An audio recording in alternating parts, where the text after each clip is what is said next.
Imaging Hangout Podcast with Darren Robbo Robertson, Adam Burgess and Tom Cross. Talking anything and everything with a little bit of production chat thrown in for good measure. Dress code, business on top, party on the bottom. I mean, you European guys, man, your fun's different than mine. It's crazy. Is it fun? I'm worried. Fuck. What are you thinking? I don't know. You guys have some crazy COVID games, I think, under your sleeve. Oh, wow. It's pretty dark, dude. It's pretty dark. I have to be dark, man. We're imaging guys. Brad just came in from wrestling a red belly rattlesnake, didn't you? Or something like that. I won as well. Here to tell the tale. That's right. A few crocodiles in the backyard you had to shoo away before you recorded. That's not a knife. That's a knife. Hey, that's a good accent. I like that. Well done, Adam. Don't ask me to do it again. Sometimes turn into Arnold Schwarzenegger. That's not a knife. That's a knife. That's a knife. Dudes, we've started. This is episode 6, by the way. That's just funny. So, who wants to introduce what's going on here? Well, it's the usual gang. And we've got Smooth from Power 106. Welcome along. Oh, thank you. And, Thank you for having me. And Brad from Nova here in Sydney. Thanks for having me. Stoked to be here. Top lineup. Top lineup, absolutely. Yeah. Good crew. So what's been on everybody's workbench in the last week? Let's go around the room. What's everyone been working on? What's the big event of the week? Robbo, you start off, man. You go for it. Okay, what have I been working on? I worked on some out of breaks for a client who I was, as I was saying to Tom before we started recording, were actually inspired by Imaging Blueprint's work. So there you go. That was my week. We love hearing that. Yeah. How's it sound? You make me feel good. This feels so good. I-98. Smooth. A lot of morning show stuff, actually. We have nothing to give away right now, so I actually like doing concert promos, and we can't even do those. Yeah, it's tough, isn't it? Yeah. Absolutely. Yeah, it's been so... I can't even... I did... We'll do like live events on like Twitch and YouTube Live. So, you know, I'll break out a Beatmix promo for that. But it's, you know, I kind of miss when we would say tickets on sale now. You know, like. So here's a question for you, Smooth. Then, if with your live promos, do you drop in crowd reactions? Do you drop in audience when you make them or not? Oh yeah, I think the audience helps, like a you know, fake audience, or not really fake, but something from an old concert that I got from one of our Powerhouse concerts. Nice. I think that makes a huge difference. It's a bit of a trick, though, isn't it, to make it sound real? Yeah, I mean, I'm not crazy on using hooks. I mean, on using like live performance hooks. I don't know. They just never. The performance is never as good to me, especially in hip hop. Like, definitely. You know, some, you know, in other genres, when there's a band, they sound great, but the live versions of hip hop stuff just doesn't sound that good. Unless, you know, they sometimes in a studio audience, it's better, but they're not always on Ellen. Yeah. You know? I think it's the same. It's the same with pop music as well. We tend to always opt for the studio version. Just something about it. But the ad-libs have a lot of energy, though. Yeah. Live stuff. That's brilliant to fill in the mix. It's a lot of character. I guess the point I was trying to get to is you can't just drop an audience underneath and go, that makes it sound live. No, I agree. For me, it's energy. For me, it just gives the promo energy. I mean, you can't trick people like that. You just want to keep... For me, it's just keeping people tuned in. So... And I want to go to the concert. The best advice I ever got on that was actually from Tomo, from Jeff Thomas. And he taught me that you want it to sound like the audience is reacting to your edit. So when you cut to the hook, you want the crowd to sound like they're applauding that edit. And that has stuck with me. And it's always worked. It's always made it sound natural. It's always made it sound like... I like the thinking behind it, actually. It's actually really cool. So yeah. I used to always jump onto YouTube and try and find like a live version of the track, and one that sticks in my mind is Sam Smith. He has a lot of videos on YouTube where he gets the crowd to sing the chorus. So I'll lay up the promo with the studio version of the track, but then layer the crowd underneath singing the same chorus. Yeah. And of stereo left and right, it sort of sits really nice in the mix and gives you that good quality live sound that I guess you're trying to trick people into thinking that it's live. I mean, the good thing is I won't have to do a concert promo for about 2 years. Yeah. Yeah, it's the same for obviously the sports promos and the guys that are doing all of that kind of stuff. It's real sad. But no, only the two things it does, it fills out the mix instantly. It makes it feel bigger, and also that energy is in the top end. Brad, what's been on your desk this week, mate? Just the regular stuff at the moment. The main ticket item is you'll see yesterday the new Kate, Tim and Marty replacement got announced. So our marquee drive show, one of the main talent has moved on. So yesterday it was announced that Joel Creasy, a comedian in Australia, is replacing Marty Sheargold. So just been working through what that looks like for the network and some show packaging. And are you treating it like, I know a lot of stations like that like to treat it like another breakfast show almost? That was initially, we thought that's what was going to happen, but we're going to approach it in more of a don't rock the boat too much from the start. Okay, so is it going to go with like a big bang, or is it just going to let's get it on and let's just get it on kind of thing and just sort of roll with it? But there's so much that goes with that, and there's so much of that show branding across the station and across the network. So we're sort of working through how it's going to roll out and what that's going to look like. Hey Melbourne, it's Chrissy Swan. Oh my God. Wake up with us, Chrissy, Sam and Brownie. And now you can also join us for the Arvo Laugh at 2. Do you think one cancels out the other, Swanee? From 3, Kate, Tim and New to Nova. Hello, love. Joel Creasy. Oh my God, oh my God. This is great. Joel Creasy has joined the team. These feelings just begun. Yeah! Oh, thank you so much. I'm clapping myself. And from 6, Fitzy and Whipper. Am I the only one in their underpants? Yeah. How many people does one station need? That's how it goes. Stay home and stay connected with us. So that's networked, and where's that coming from? So that's done out of Sydney. Okay. And then networked to the country. So you can get hands-on with those guys, because obviously that's where I say you can get hands-on with them. Are you in the studio at the moment? Yes, yeah, correct. And they've got a dedicated show audio producer, so he does sort of a lot of the heavy lifting in terms of the nitty-gritty of the show and probably more of the in-show packaging stuff. And then I'll tend to look at what's going on around that, how we promote it during the day, and sort of working with the relevant teams. Do you guys work together on that? You sort of getting a similar sort of sound, or do you intentionally try to make them sound separate? You mean like the audio guys? Yeah, just in terms of the actual sound of your promos that you're making compared to what's happening in the show, will you sort of collaborate on sounds and stuff like that, or do you just pretty much big go time. your separate ways? Yeah, definitely. It's a lot of chats, a lot of playing. Have a listen to this. What do you reckon? Is it right? Just heaps of dialogue, constantly talking and sharing work. Definitely. We had PAT on, who does the imaging for Carl and Jack on the last episode. And it's something that we don't do too much in the UK. I mean, the BBC does, but they obviously have an imaging guy for the breakfast show and then an imaging guy for the station. Is this show going to have its own dedicated producer that does imaging, and then are you going to, as like a station overview kind of imaging to it? Yes, exactly. Exactly the same setup as that you just described at KISS. Yeah. You'll have your station imaging, you'll have an imaging guy for the drive show, and you'll have an imaging guy on the breakfast show as well. Correct. And the night show. Wow, that's incredible. Then a production director overseeing all that. Yeah, there's lots of ears. Are you a hard ass, Brad? Nah, I don't need to be a hard ass. Yeah, or do you just hide in the corner and just go, hide in the corner? Okay, that's probably better than my work. I'll just shut up. Yeah. How the fuck did he do that? Exactly. What about you, Smooth?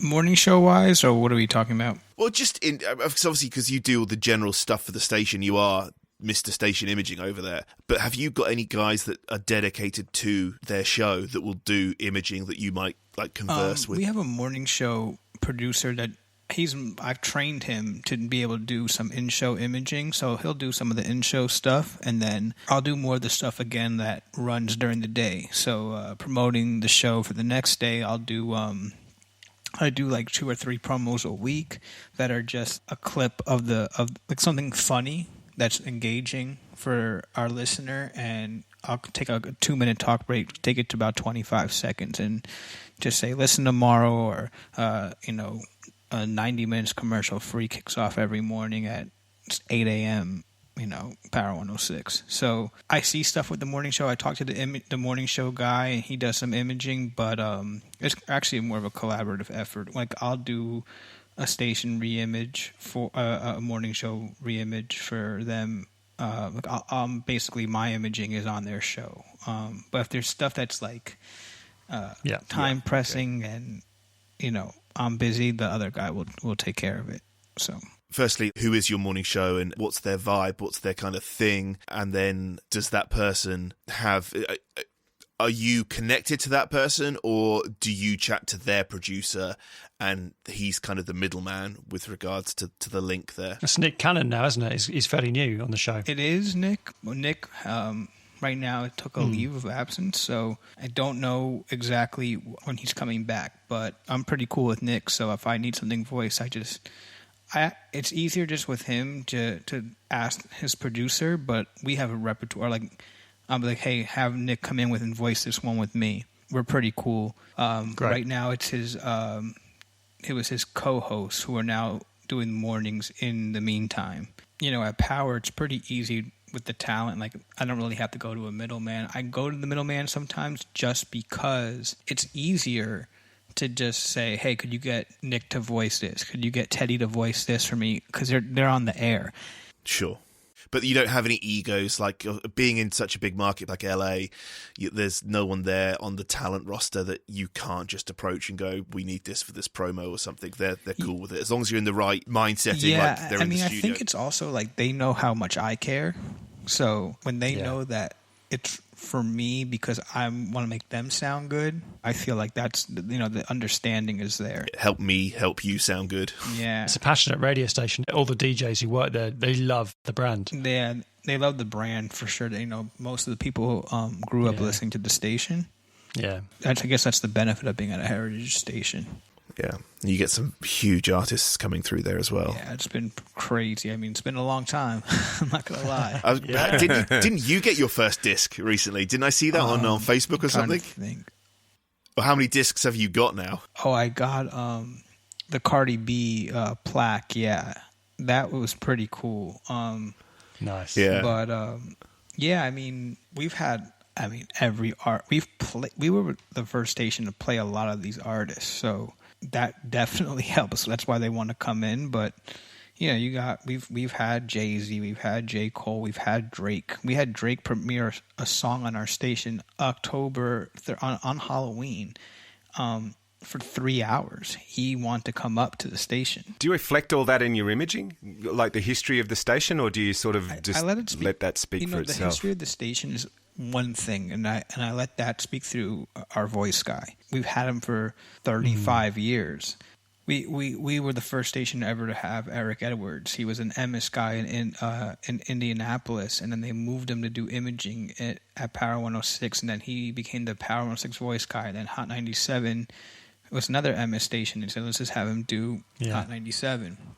I let his voice be the history without saying anything.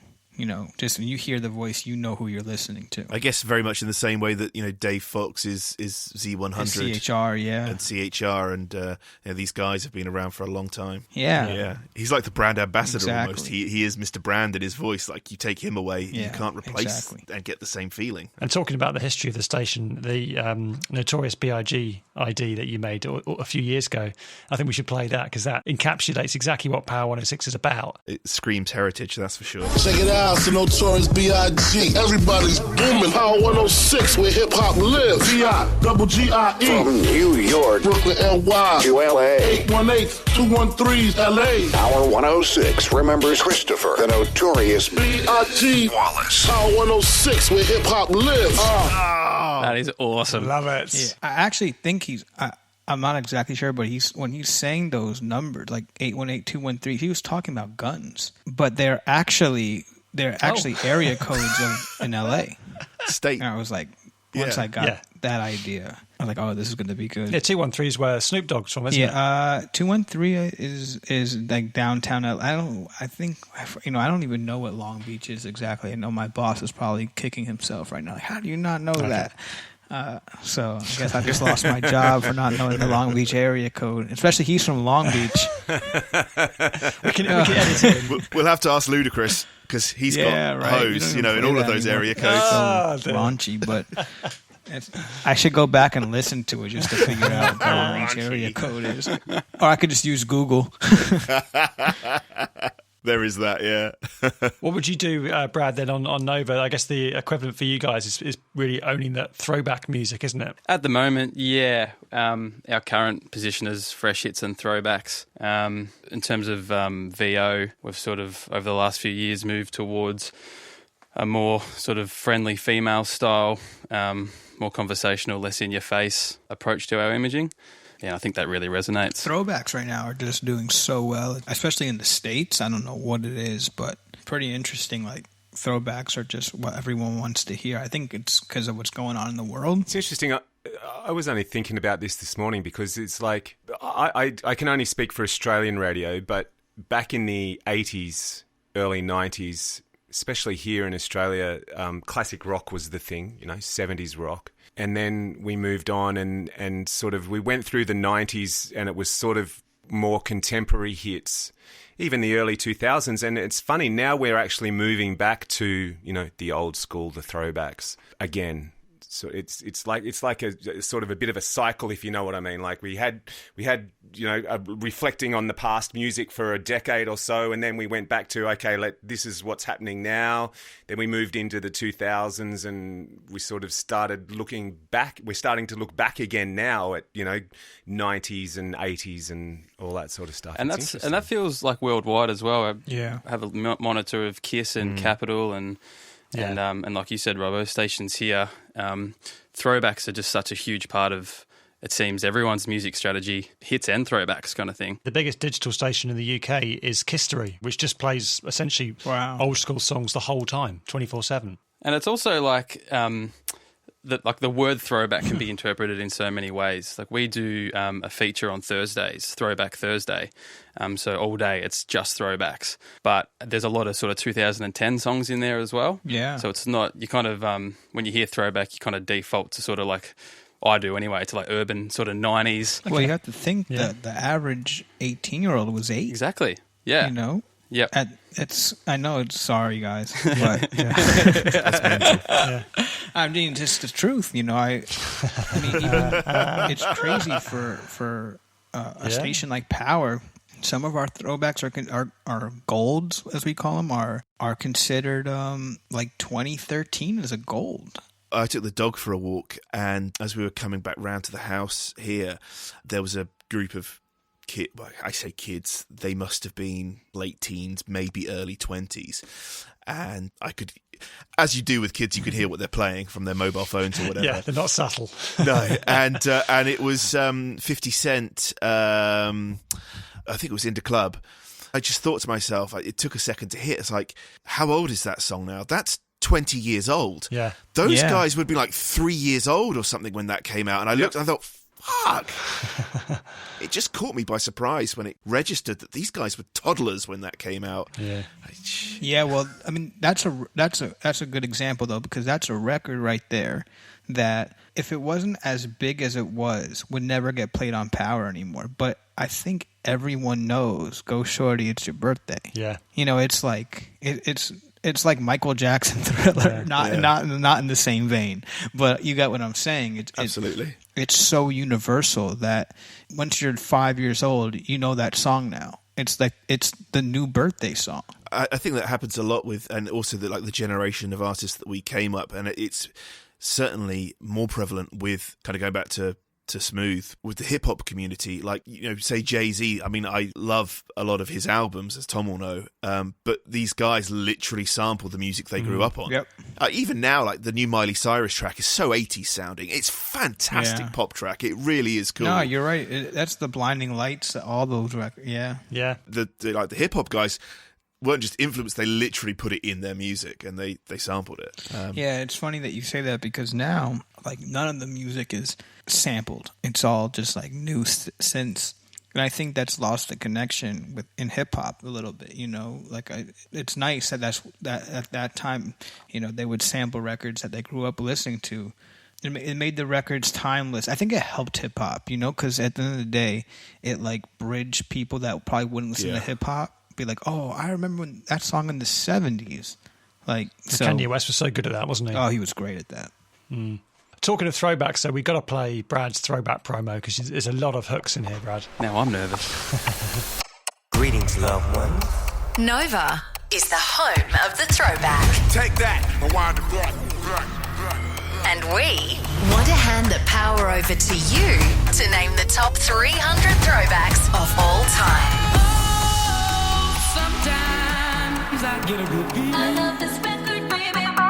All right, okay. The music that has shaped the soundtrack to your lives. I'm infected by the sound. Yo, tell you what I want, what I really, really want. And this how we gonna do it. This Easter long weekend. So good, come on. Join Tim Blackwell and Smallsy as they count down the biggest 300 throwbacks. Let's go. As voted by you. Baby,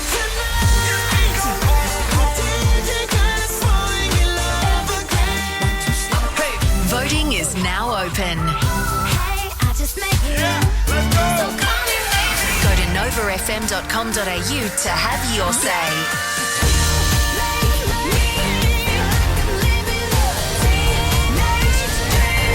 Nova's Throwback 300. Be listening Easter Saturday from 10 a.m. as we count them down. Only on Nova. Nice. Yeah, it's awesome. Got to be 20 songs plus in there, Brad. There's a few. Yeah. Yeah, there's a few. Yeah, really. How long did that take? I don't want to talk about it. I actually had a little while with that one. That was maybe... I might have had a week to sort of... That's luxury time. Yeah, big time. I think it was more of like a... What? We played that over the Easter weekend, so that was kind of like the first sort of round of lockdown, so to speak, in Australia. So I guess the idea was everyone was going to be at home and crowd around the radio and listen to the Throwback 300. We sort of had, like a 2-week heads up on that. So now it's 2 weeks? Oh, man. Yeah.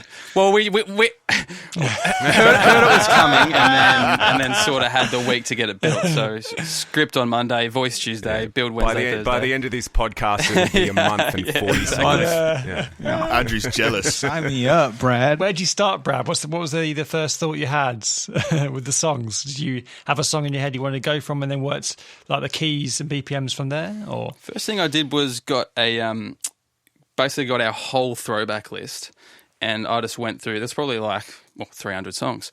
So I went through and I looked through them all, and I just whichever one that grabbed my attention, I would just mark it and I'd drag it into Pro Tools, and then I'd drag in the instrumental and a cappella for that track as well. So like the setup is initially, it's a lot of work initially, the research, and then sort of. That's the beauty though. It's like acapellas they gave out acapellas for all those records. Now we got they did back then. Yeah, it's so hard now. Man, we got to make them. Now we got to RX-7 them or invert them.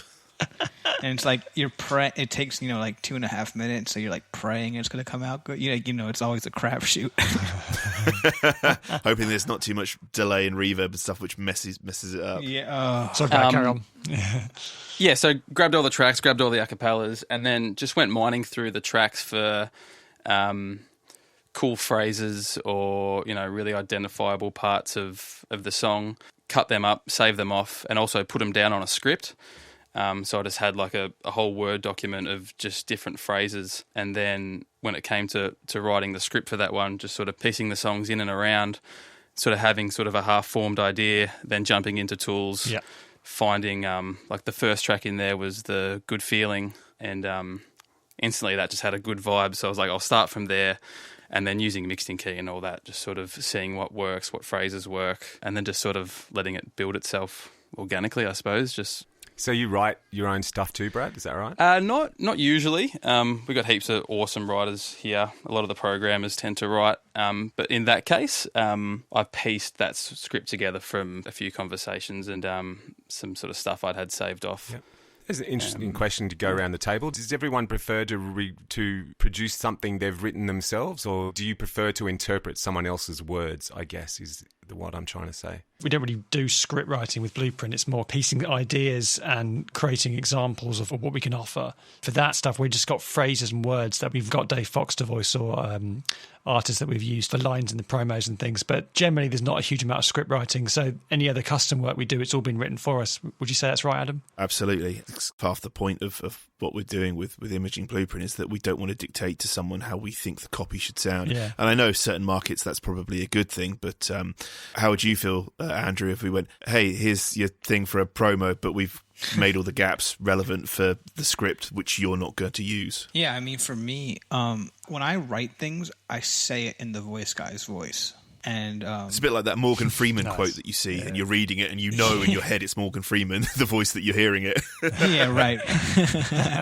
So, like, with that in mind, I kind of get an idea of how it's going to sound. I kind of even say things on beat. I guess that's like the DJ side of me. My whole thing is try not to put too much information on in a promo, because no one is going to remember it anyway. That just makes sales happy when we do that.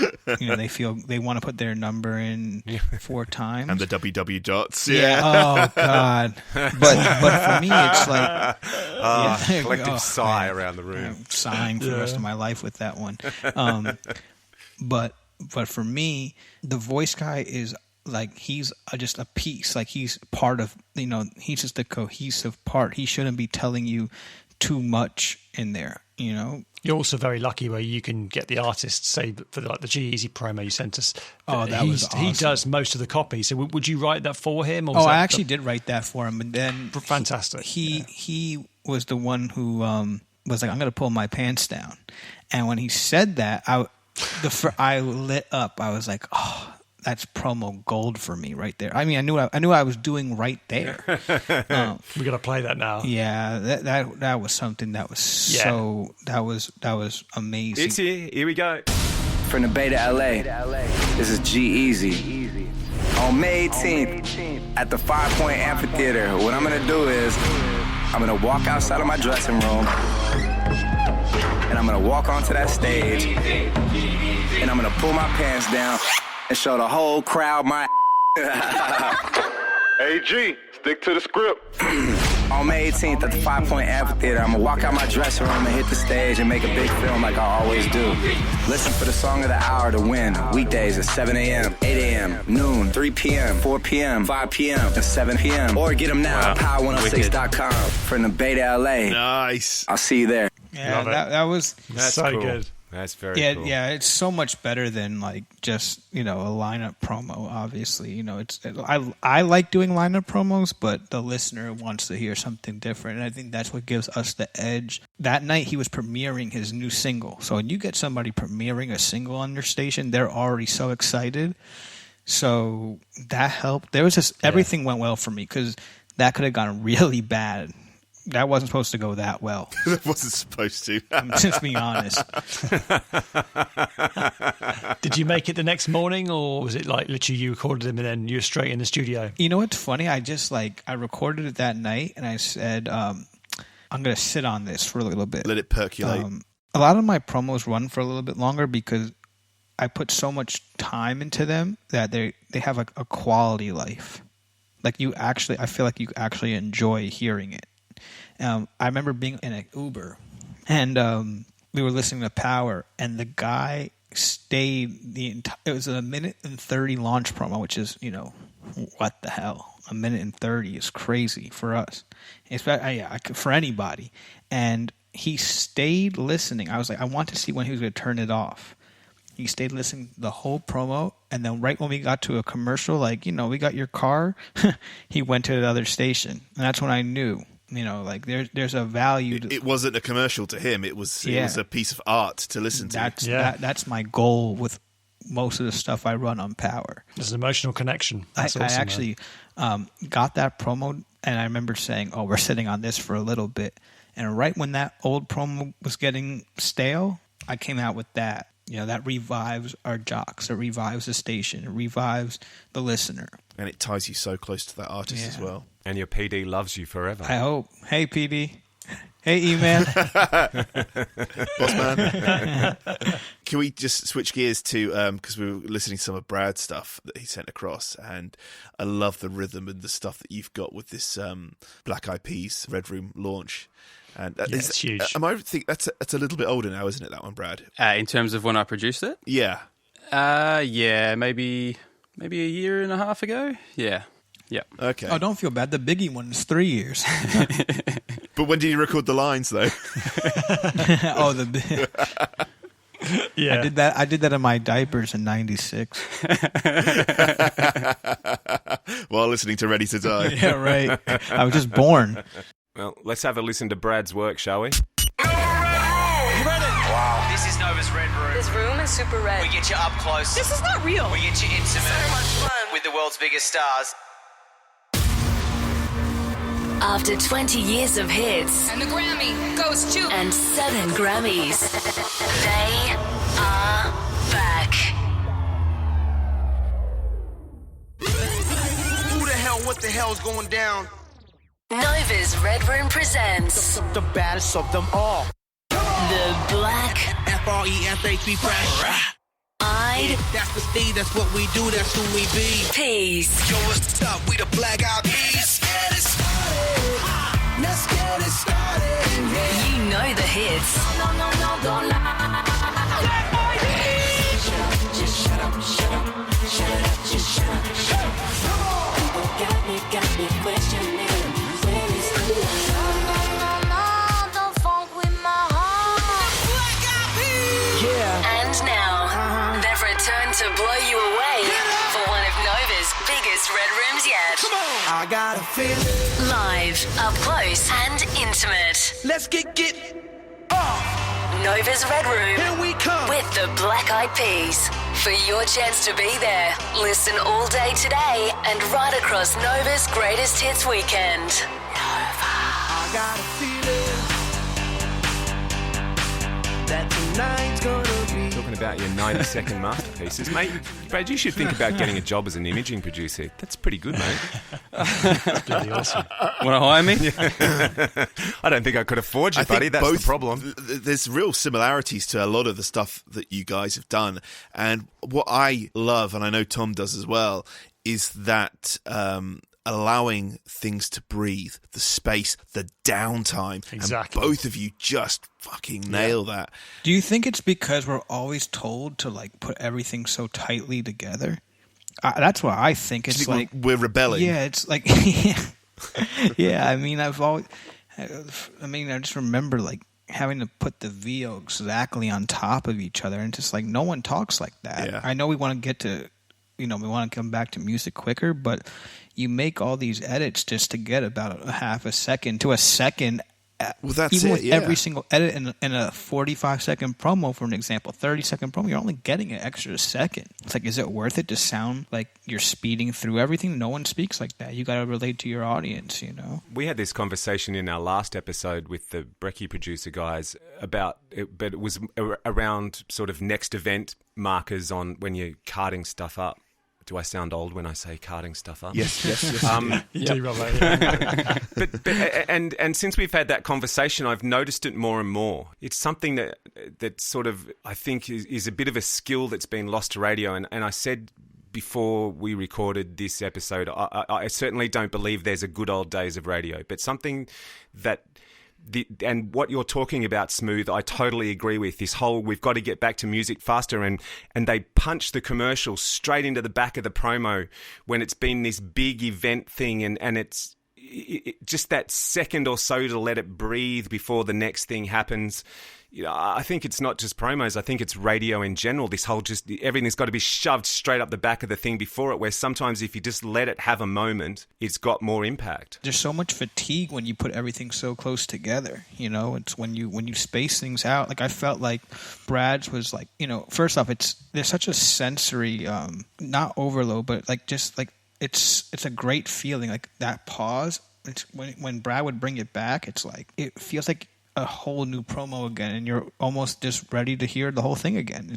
There's a real, I don't know what it is, but space ramps up the excitement in each section. Adds impact, yeah. And also, if let's say someone's not paying that much attention, for us, when you're in the car driving and you hear like a quarter of a second of dead air, you move your head.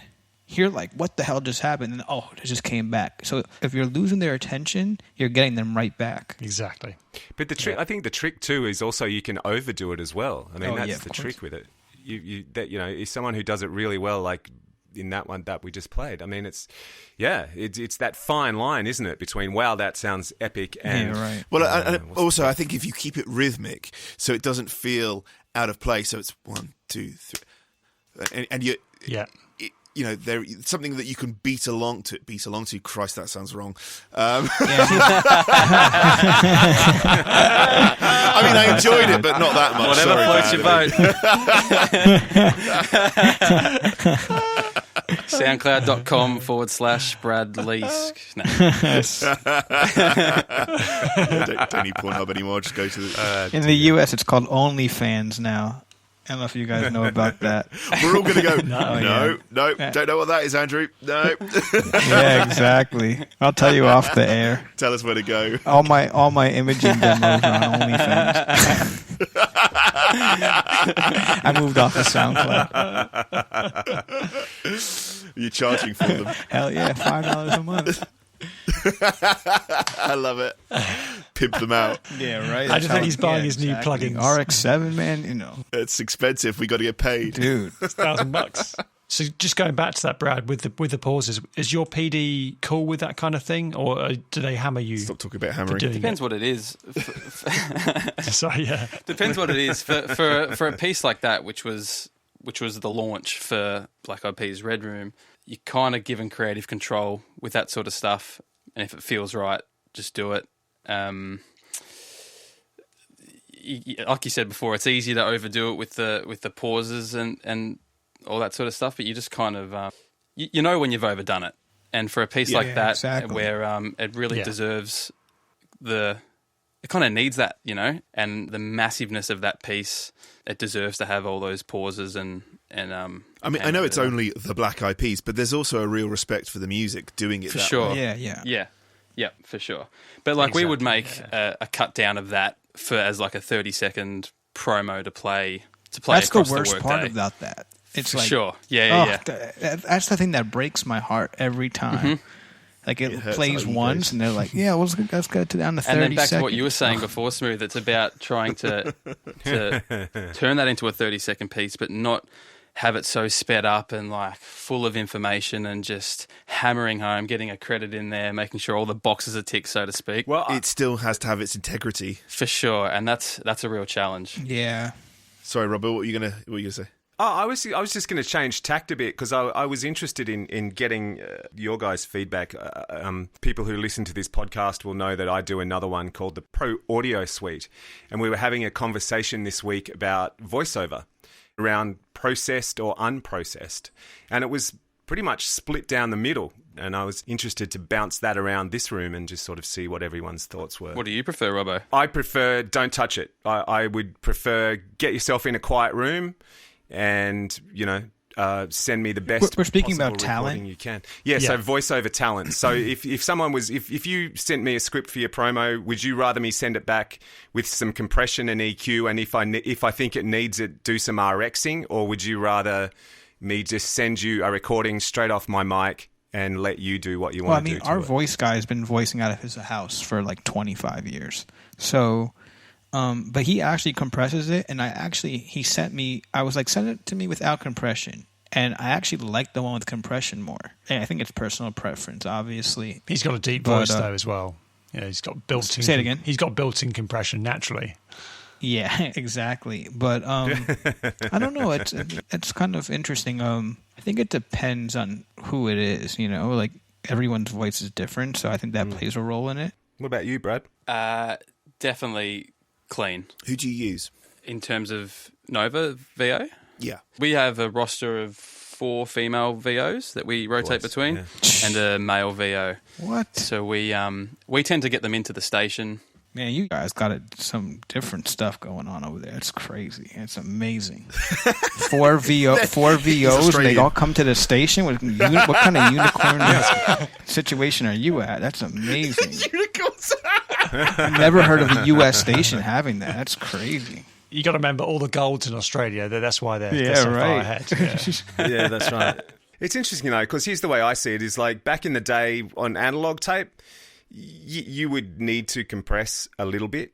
But in a digital age, when you've got so much more headroom, I don't know that it's necessary. And being the digital, especially at a high res, you can basically do whatever you want to it after the fact anyway. So I'd rather not have someone do something to it that I don't want, that then I've then got to undo. That's sort of the way I look at it. Yeah, I mean, someone like Jeff Berlin does he sends us sort of 4 or 5 different giving me anxiety. You can't go wrong. Yeah. I remember those days. I used to work on his voice. I was like, it'd be like 40 takes. I love him, but 40 takes. Here's everything. Can't go wrong with it. 3 different process sessions. It would be like, I asked for 2 lines. It would be like 45 minutes long of a file. It was amazing. That's a real imaging guy, though. He. Oh, absolutely. He's super talented. Oh, yeah. But Brad, with your stuff, obviously, Power being quite a standalone station in LA, and Nova being more of a bit part of a network of stations that has obviously the same sort of playlist and sharing of shows. Do you have hands-on with your VO? Do you do ISDNs? Do they come in, or is it done at network somewhere, and so you send scripts in and they come back to you? What's the setup there? So the VOs, if we can help it, always get the VO into the station. At the moment, the majority of our VOs are Sydney-based, so they'll come in here and record with me in my VO booth. We do have another VO that records from home. She has a wicked setup, so we just jump on the phone and she records and sends us the file. But yeah, we're always sort of trying to control as much of it as we can. Man, you got a van of like voice talents. They're all over the place. It's amazing. He's got his own harem, whatever, however you say it. It's amazing, though. It's like we got one voice guy, and I use like station talent. You're like, yeah, I got a VO person that lives, 1 floor under me. It's crazy. Brad's now got 4 weeks to do a promo. Yeah, no, he's 6 weeks. 6 weeks now. Yeah, and 80 songs. Yeah. What about inspiration, guys? Do you guys keep journals, or do you just sort of try to commit it to memory, or just do what feels right at the time? How do you guys work? For me, it's just like, sometimes I'll have like a notepad, and I'm like, I'll have to write that down if it's just like out of the blue. But I don't know, it's weird for me. It just like hits. I'm like, oh, that's it. Do you hear like a song and you think, right, I need to use that? Yeah. What about you, Brad? Exactly. Yeah, same. Yeah, exactly the same. Just sort of pops into the head and then just work with it. It's also about like knowing when not to pursue something as well.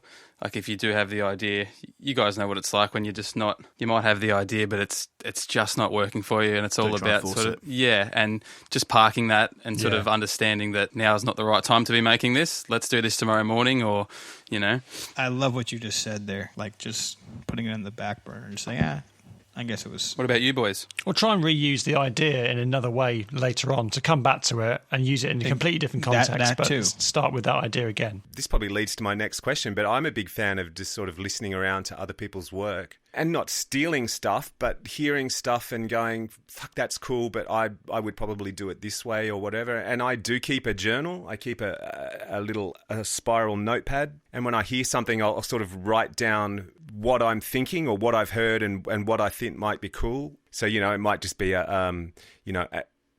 don't know, something like EQ'd flanged thin or something, but to me when I read that it means something. Yeah, exactly. And when I'm stuck for something, when I'm thinking, oh fuck, I just want something on that little voice bit there to make it sound cool, I'll just sort of flick through the book. Oh fuck, there we go. That might work, and have a play with that idea. Do you guys go to SoundCloud? Is there like a production companies, or is there producers or websites that inspire you that you can go to and just recharge your batteries and get a load of ideas again? Yeah, SoundCloud's huge. Yeah, SoundCloud. I'll always jump on websites anymore. It's like everything's on SoundCloud. Is there anywhere in particular you go, Brad? Is there like, I really like this. This fills me with inspiration again. Yeah, like you boys, the Imaging Blueprint SoundCloud for sure. No, definitely. And Tom, we've spoken about it before. Quite often I'll jump on, and even if it's just like if I've got to make a weekend promo or I just need something, I'll just jump on and have a listen. And it's amazing how just hearing, a bit of a vocal hook or a transition or even just a cool effect, you go, oh, that's going to work with what I'm doing, and give it a crack. Yeah, it just makes you think a slightly different way, doesn't it, that you haven't thought about before. For sure. And when you get stuck... Thanks. Yeah. But I quite often do it when I get stuck as well, or if I'm getting frustrated with something, I'll jump on and have a listen to anything, to anyone, and quite often just if it just triggers something, even if it's not what the answer is, it just takes you in a different direction. For sure. Yeah. That's it, isn't it? Yep. Actually, one of your pieces, Brad, this week, you sent us the Miley Cyrus intro. You used one of the lyrics from the hook part, which that lyric hadn't jumped out to me, and I thought, I'm going to use that in an ID this week. Awesome. It's so interesting listening around to like power intros on SoundCloud. I quite often have that realization as well, Tom, where you'll hear a lyric that they've used and you go, I just didn't hear that when I was building it. I wish I did. I listened to the song in a row for 3 minutes. How did I miss it? Yeah, exactly. How did I miss that? It happened to me the other day. I was like, how did I miss that? We play fresh hits and throwbacks all day.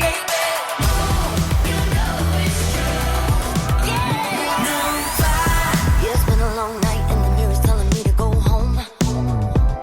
But it's been a long time since I felt this good. Really nicely done. And I mean, just slick, super slick, simple, like in the nicest way, if you know what I mean. Just for sure. Boom, boom, boom. Just really classy done. Yeah, that's great. Yeah, so it's true was the line that it didn't jump out to me at the time. So it's like, it's a great line to use off the back of a positioner for the radio station. So yeah, for sure. Good work. I think as imaging people also, it's like we're so worried about impressing other guys. Like it's not really about us, and it doesn't need to have so much in it. To me, that was perfect. It doesn't need to go with 400 stutters and zaps and zips all the time. Absolutely. It's like we get it. You can edit it on digital. We can all stutter. The class is in not having to do that. It's in putting a message out there, which just works. And it wasn't just like a slap of VO and here's the song. It was a really good piece. Was that a little bit of effects tricks I heard in there, Brad? Yes.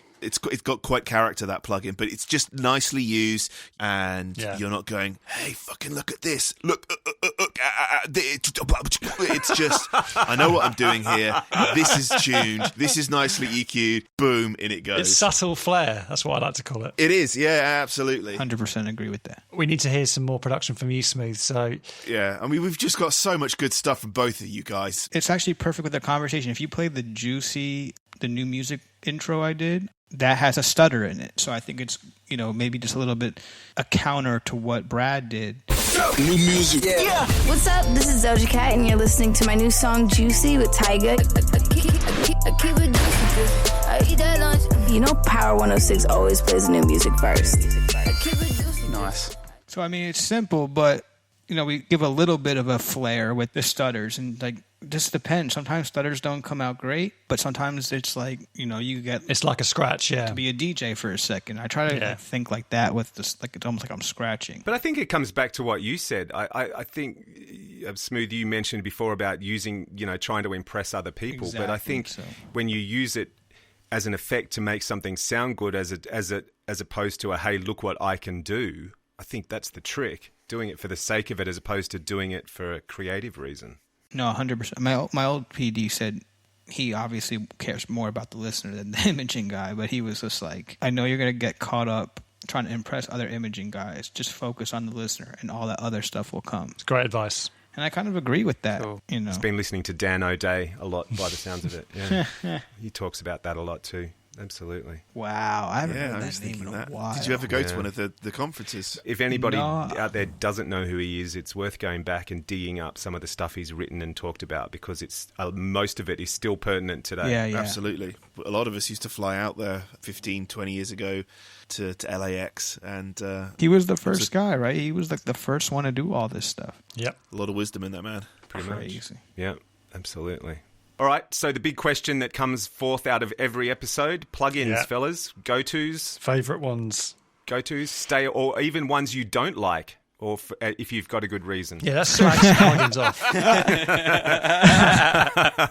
Well, I had a good go at D-Breath a couple episodes ago, so why not? Go on, Brad, you go for it. You're clearly using some cool stuff there with Effectrix and probably some other bits.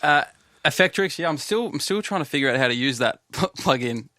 I think everyone's trying to figure out how to use that plugin, even though it's 10 years old. It's like it's still not perfect. Yeah, for sure. Yeah, and I think for the application that we're using it for as well, it's kind of there's no tutorial on it on the internet, but I mean, it's such a cool plugin. That and Stutter It's got one of the best stretch algorithms. Yeah, I just love the stretch algorithm on Effectrix. Tom, one you put me onto a while ago, Tantra. It's so cool, and that's a cool recently one. I've got that at my home on my home setup, and working a little bit more from home recently. I've actually started to really dig in and use it, and that is super, super cool. It's surprisingly cheap as well, isn't it? Yeah. You European boys, man, you guys got all the freaking plugins, man. It's crazy. Australia. every preset pack you can get. DJ Smooth, how you doing your scratches? For me, I could do them on turntables. I actually probably rather do them on turntables, but I do them on Pro Tools because I like the challenge. And I use the Verify plugin. Oh, okay. I'll chop things up so that it sounds like scratches, and most of the time I'm super happy with it, and I feel good about the piece because I'm like, wow, I just did that all by hand. And then when the mixers came to me once at our station, it was like, did you do those scratches live? And I was like, no, I actually did this all on a plugin. He goes, you're insane. He's just like, so that was really cool for me. It was just like, it's just a challenge, it's not just like dubba scratches. They sometimes get very complex. Dubba, I like it. Yeah, so, I know what you mean by it as well. Yeah. It's like the old school ew, and then it's like I try to make them very, very complicated in the sense that it sounds like I'm actually doing the scratches, and some people can't even tell, and I think that's a lot of fun. I still do it that way as well, and there's also another plugin by Cable Guys. There's got a load of scratch presets. You can just run through those. It gets some really nice rhythmic scratches. Yeah, it's nice. They're not AAX still, right? You still got to use the Blue Cat. Yeah, VST only. Yeah. Are you kidding me? It's like 2020. We can't get anything for a Pro Tools guy still. Ask Waves. They've got a sale on. Oh God, don't get me started on that. But it's. I know. You see, yeah, Justin. I'm always jumping in with you and Justin on the. We used to say some things that are just like, if people from Waves heard us, they would just probably pack up shop. Because every time you go on the site, you're just like, they were just giving things away. What's funny is like, there's something about their plugins, I still love them. I mean, I love the UAD plugins and some of the Fab Filter guys over there. They're very good. For some reason, I love L2. Even their REQs to get a dirty sound. The Renaissance compressor is a fantastic compressor. Yeah, their ARC compressors. I use that on everything. Really good. Yeah. Mm-hmm. No names, no pack drills. There's a guy out there, I don't know whether it's just me, but he always turns up on my YouTube feed. And he basically teaches people how to use Adobe Audition. And the thing that strikes me is he doesn't teach them... He's got a shitload of videos. He's been around for years, but he doesn't teach, this is... It's not Peter Quizguy. I was going to say that. Oh, you stole my joke. Oh, you're amazing. That was awesome.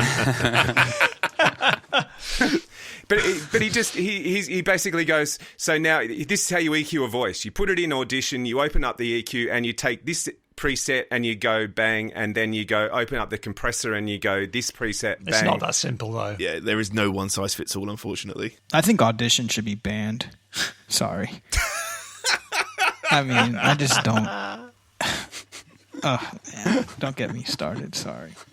No disrespect to anyone that's. It's not actually like, I know guys are really talented on Audition.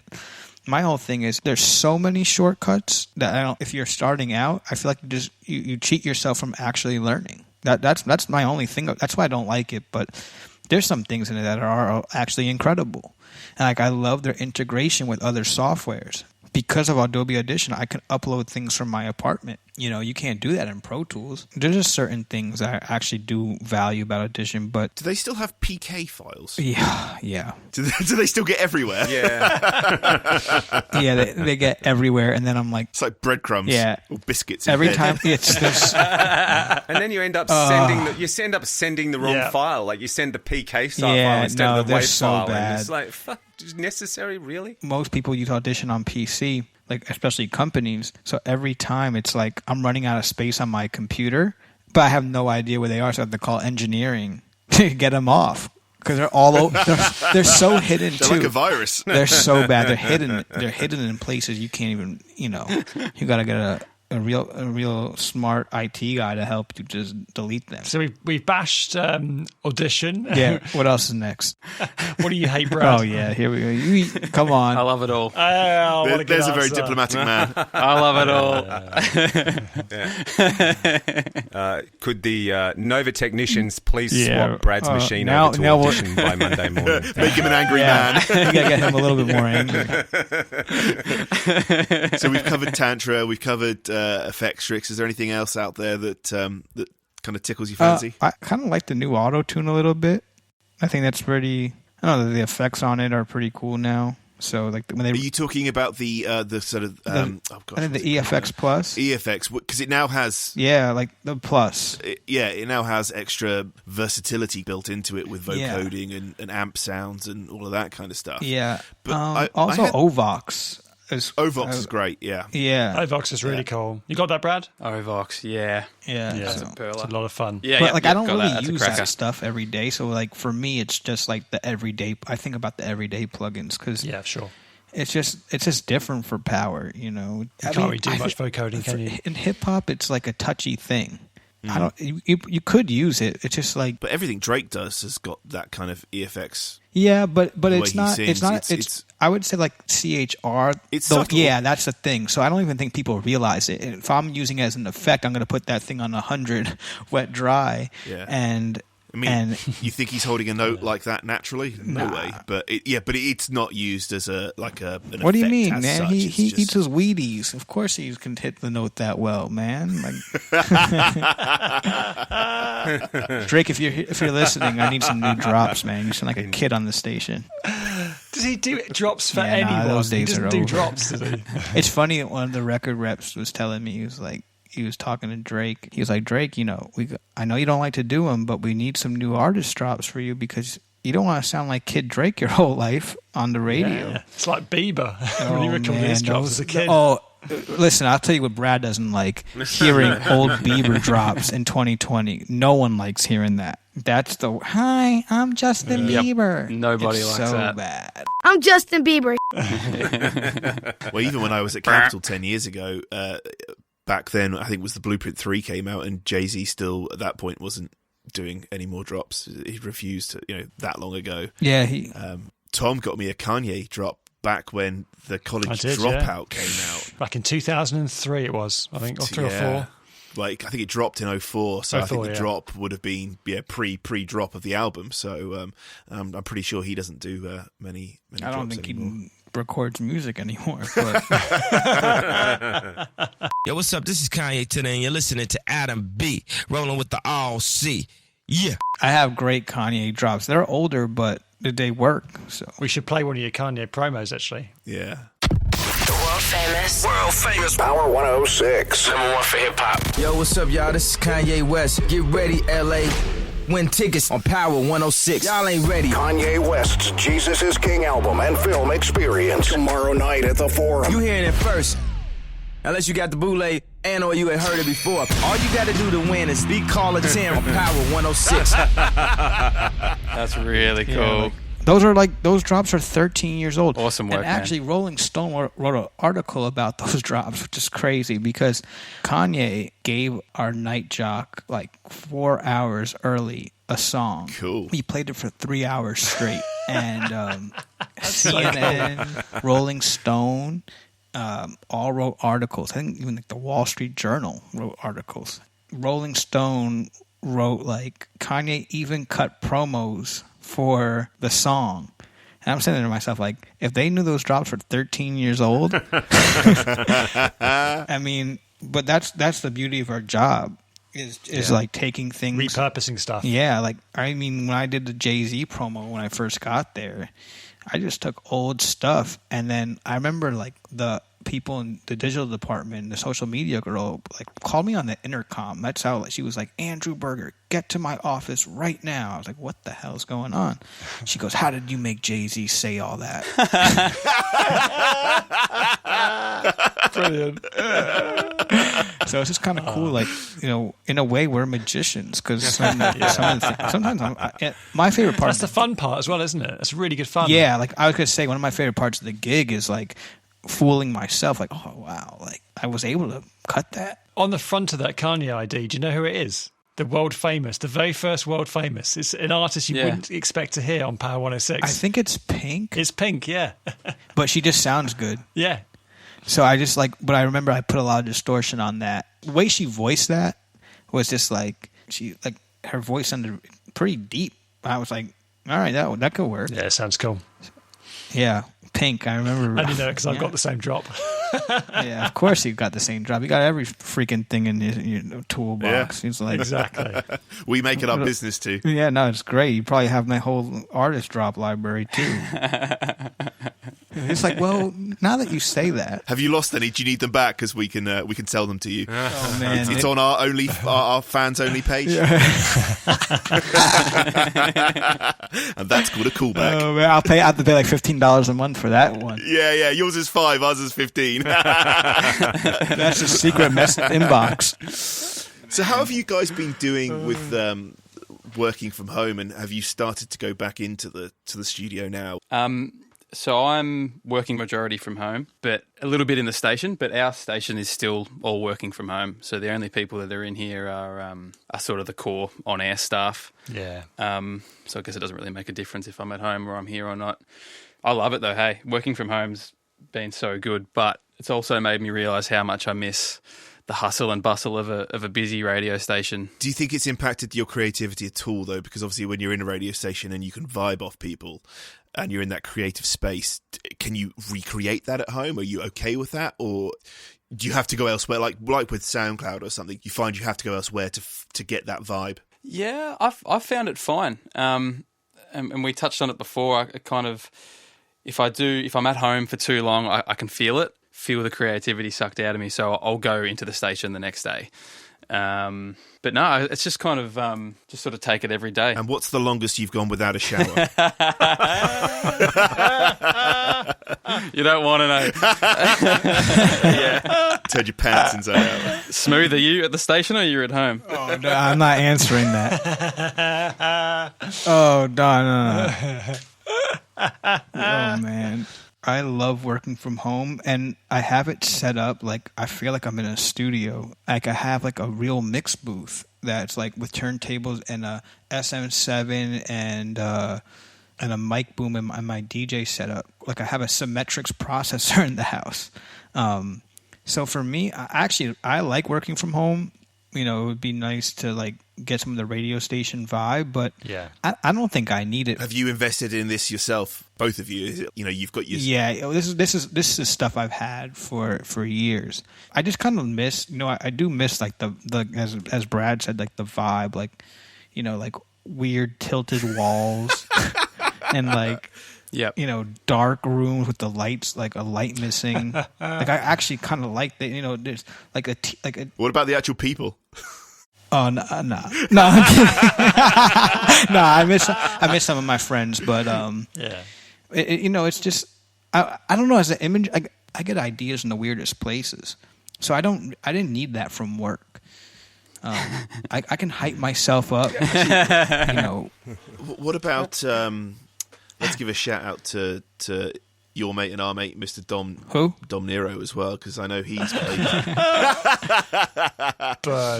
I know he's played a big part in life. Life, yeah. I mean, we should reach out to him and get him on here as well. Are you still bouncing ideas off of each other? Him being obviously working for the company over in New York, doing the same kind of thing on Hot.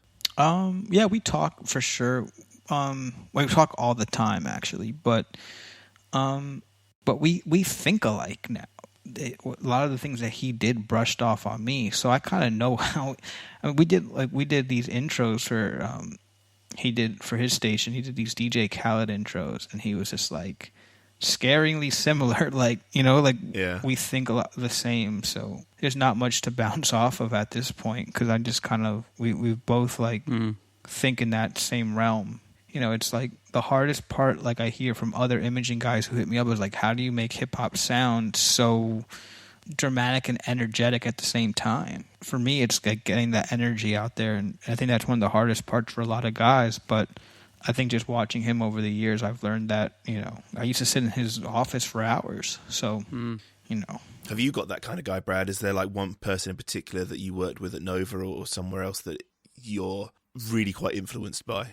Yeah, early on, when I first started, there's a guy called Matt Dower who gave me my first job. He taught me, you know, everything from, he was the Dom Nero to me. And then he moved on, and now my current production boss, Dan Pearson, he's really become that guy for me. And we've been working together for 3 years now, pretty hands-on, and I've just taken so much from his style and the way he does stuff. Yeah, you guys know him, and it's funny, like hearing you talk about that just then, Smooth. I kind of feel myself thinking. Yeah, you learn from the guy, so you kind of the way that he thinks now. Sometimes when I'm approaching stuff, yeah. Or if I'm stuck on a piece, I don't know. It's this weird sort of. It's like a second nature. You're emulating what they do, and for sure. And Robbo, yours was obviously Jeff Thomas. He was a never heard of him. Influence to you. We've touched on. Well, Tomo was the man. Yeah, he still is. Absolutely. Man. I was lucky enough to work with Tomo for 5 years. So, yeah, I took a lot from working with him. It's like not only the work side, but it's also the personal side as well. Working with these people so closely, you take on so much more than just audio knowledge, you know? And I count myself so lucky that I've had the two greatest mentors possible, and had such an awesome sort of apprenticeship with those guys. Really appreciative. But the funny thing is too, you know, like I especially on my weekends, I spend a lot of time just, you know, in the garden or fluffing around playing with the kids, and I've got into this habit now where I'll just go onto My Tuner Radio and I'll find some obscure radio station that I've never heard of. No, I love that. And just throw it on and play it for a couple of hours. And 9 times out of 10, there'll be at least 1 or 2 things I'll hear and I'll go, that's cool, you know, or whatever. And you'll take that into, you know, something that you do in the next couple of weeks. I don't think, you know, while Tomo had a massive influence on the way I work and the way I think about approaching my work, there are plenty of other people who I could probably say have also had a sort of figured in that as well. I mean, for me with Dom is just like, when I first met Dom, the first thing he said to me was like, I don't have Twitter, I don't have MySpace, I don't have Facebook. That's how long we go back now. I said MySpace. But he was like, I don't have any of that. I just do imaging. And that was back then. So I think I loved it because he was so passionate about it too. You know, so. Just quickly, like, I know we've been bouncing back and forth, but the beauty of having you both on, and I know, Brad, you've been to LA. Have you met each other before? Yeah, we did. The Iron. Okay, we did. I was just wondering because I just love the fact that we can. Yeah. We had a great night in LA. What happens in LA stays in LA. Now, come on, keep those details to yourself, fellas. It's on my OnlyFans. It's on my OnlyFans. If we pay the right amount, we can see that great night. That one's $7.99. Oh God. Is there anything that you guys want to ask each other? I mean, I don't know if you've spoken since that night. Did you get tested? If it's comes just to been, mind. you know. No, I mean, Brad's a world-class talent. He's gotten even so much better since then. You know, that was, I think, like 3 years ago. Yeah, 3 years ago now. Brad's ego is set for the weekend. I mean, now. he's a superstar.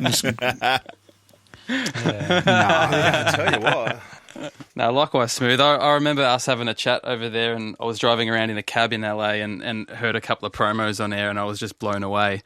And I remember just coming up to Smooth and just asking him, you know, did you write that? How did you do that? And Yeah, man, I think you're an absolute world-class talent as well. Nice work. Oh, thank you. Yeah, I mean, that Black Eyed Peas something that was something else. So I love it. Yeah, absolutely love it. Great stuff, gents. It's been an honour. Oh, can I just say sorry? One more thing, and it's a huge congratulations to Andrew for. I hope you don't mind me mentioning it, but the weight loss and the rest of it, because you've been sticking that stuff on Facebook, and you got a lot of attention. And I just think, fair play to you, man, for doing that. I think it's. Oh, thank you, man. I never thought I'd come out to LA and like have another email address that people are writing to me. I did this interview a couple of days ago, and man, I've gotten like people pouring their hearts out to me. Like wow. It's crazy to say I'm saving. Like I really feel like I'm saving lives. That's incredible. Yeah, I think what you've done is just, it's so much bigger than it's me. It's a great message. It really is. Hats off to you, man. Hats off to you. Seriously. Thank you so much. I really appreciate that. This has been so fun. Thanks for having us, guys. Appreciate it.